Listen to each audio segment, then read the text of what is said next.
Assalamualaikum, nama saya Muhammad Azimuddin bin Azmi dan hari ini saya nak membentangkan tentang ketan kerja saya iaitu budaya makanan dan pemakanan di Malaysia. Pertama sekali, pendahuluan. Makanan adalah keperluan fizikal bagi sesebuah umat manusia. Dua aspek utama adalah dapur dan lidah. Lidah ditafsirkan sebagai bentuk selera makan, manakala dapur pula dianalogikan sebagai menu atau pemilihan makanan. Pola budaya makanan berbeza kerana faktor agama, geografi, iklim dan persekitaran. Ini menyebabkan lahirnya perbezaan budaya. Definisi makanan menurut Kamus Dewan Bahasa adalah makanan yang mempunyai khasiat. Pemakanan pula dirujuk sebagai jenis makanan yang dipilih oleh setiap individu. Mengikut pekaji Cik Wan Jasimah, pemakanan ditakrifkan sebagai zat dan khasiat dalam sebuah makanan. Konsep budaya pemakanan yang berbeza dapat dilihat di Malaysia. Terlebih lagi pada waktu perayaan, contohnya seperti Tahun Baru Cina, Deepavali dan Hari Raya Aidilfitri. Seterusnya adalah objektif. Objektif terbagi kepada 3 iaitu mengkaji perbezaan cara pemakanan antara berbilang kaum di Malaysia. Objektif yang kedua adalah menganalisis impak mengamalkan etika pemakanan berdasarkan cara Islam. Dan yang ketiga, mengkaji cara pemakanan yang betul mengikut etika dan peradaban dalam kalangan masyarakat Malaysia. Jadi saya akan membentangkan isi-isi ini mengikut setiap satu objektif. Jadi isi yang pertama iaitu berkaitan dengan objektif yang pertama iaitu mengkaji perbezaan cara pemakanan antara berbilang kaum di Malaysia. Jadi pada mula sekali adalah pemakanan adalah satu tiang kebudayaan di serata dunia. Nampak saya? Antara kaum yang dapat dilihat di Malaysia adalah kaum Cina, Melayu dan India. Pertama sekali, saya akan terangkan tentang kaum Melayu. Kaum Melayu adalah kaum majoriti di Malaysia. Kaum Melayu mempunyai banyak makanan tradisional seperti laksa daripada Pening, tempoyak daripada Perak dan budu daripada Kelantan.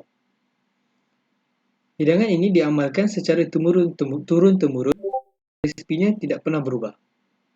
Antara kelebihannya adalah makanan tradisional ini tahan lebih lama.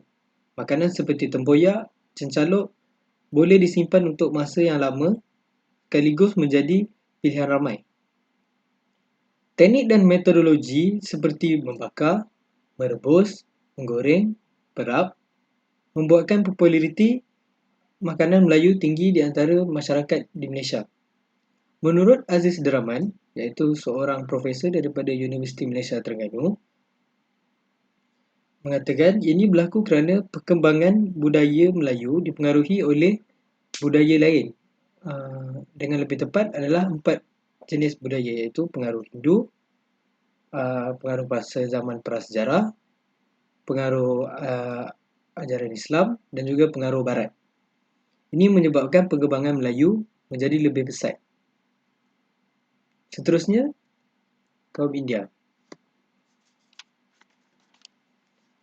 Dalam kajian, terdapat pengaruh budaya Hindu dalam masyarakat Melayu. Apabila datangnya kaum India pada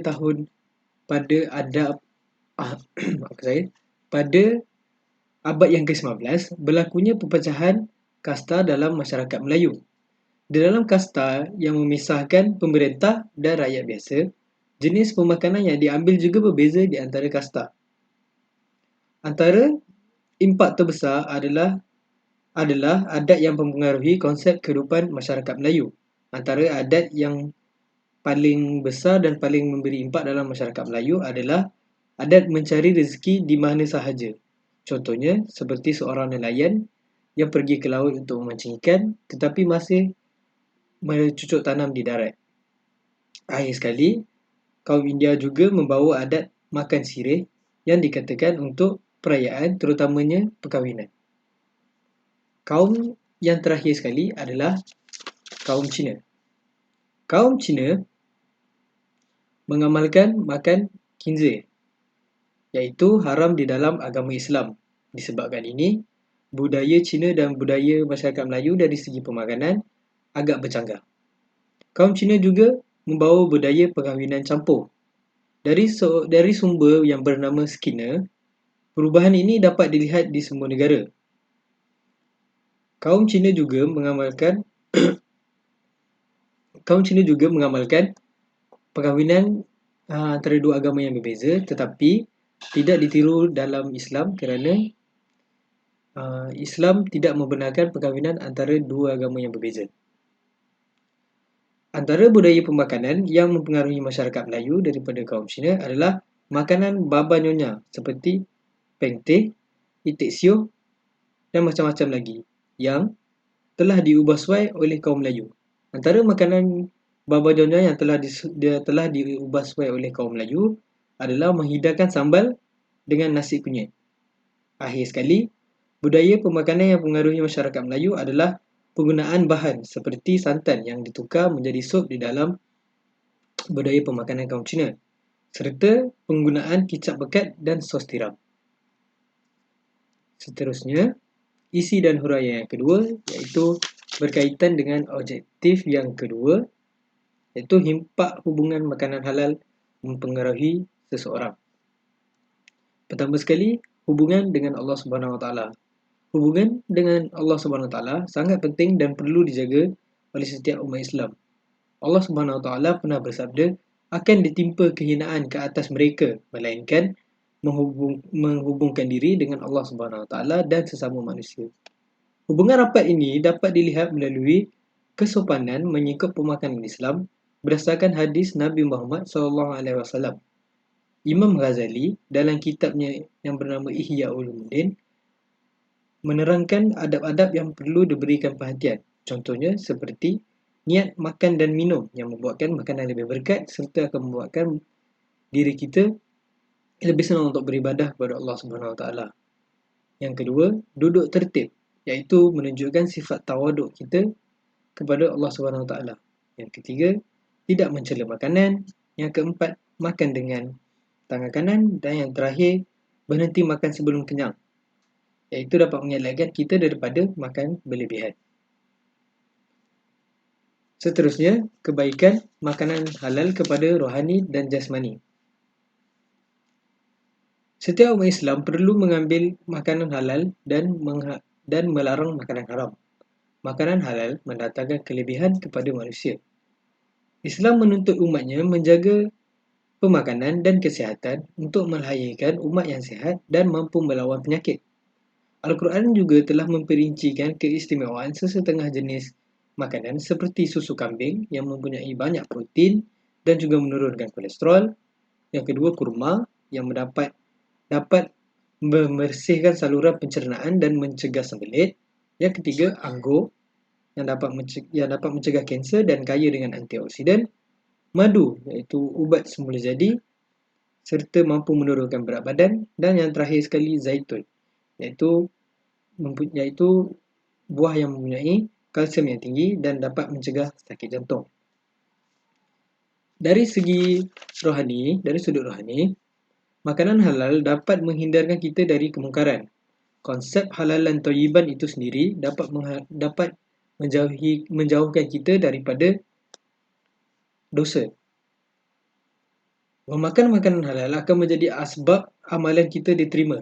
Sabda Rasulullah, demi Allah, sesungguhnya seorang hamba yang memasukkan sesuap makanan haram, amalannya tidak akan diterima selama 40 hari. Makanan halal juga dapat membentuk pribadi yang baik. Menurut pandangan Hujatul Islam, iaitu Imam Al-Ghazali, pemakanan haram boleh menjejaskan roh dan kesucian jiwa seseorang. Seterusnya, isi yang ketiga, iaitu cara pemakanan yang betul mengikut etika dan peradaban dalam kalangan masyarakat di Malaysia.